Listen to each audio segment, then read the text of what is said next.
nice. Can you get under there? Oh, that's so nice. Oh, hello. Yes, Tuesday. It's dark. Yeah. There's going to be an awful lot of coverage today and over the next few days of the Commons report into the government's handling the COVID crisis.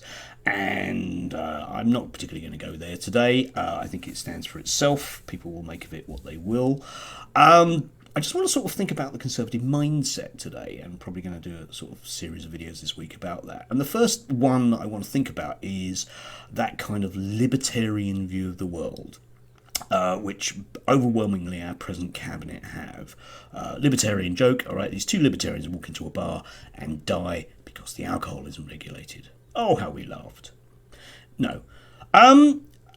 Considerable numbers of our present cabinet are in government, but they don't believe in government. Javid, for example, is a fan of Ayn Rand, notorious American fraudster to a certain extent, but somebody that earnestly believed in a sort of quasi-fascist notion about the superiority of the individual.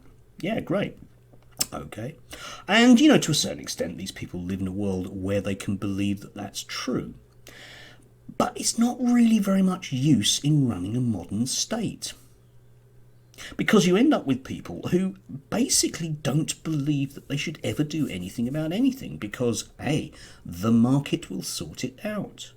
And, that's why we get these headlines where people are going, yeah, but shouldn't you do something about it? And the answer is just effectively always no.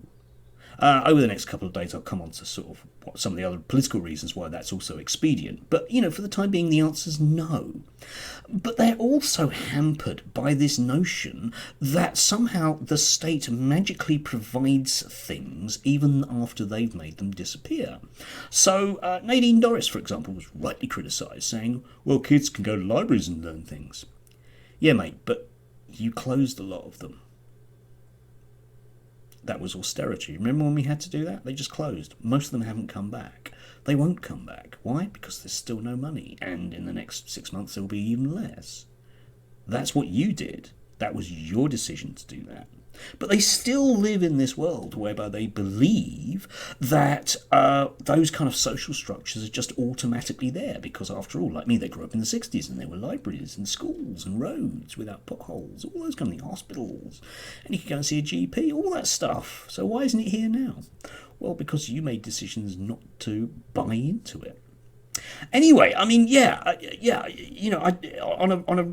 a fundamental level, there are members of the cabinet who do not believe it is anything to do with them, their departmental brief.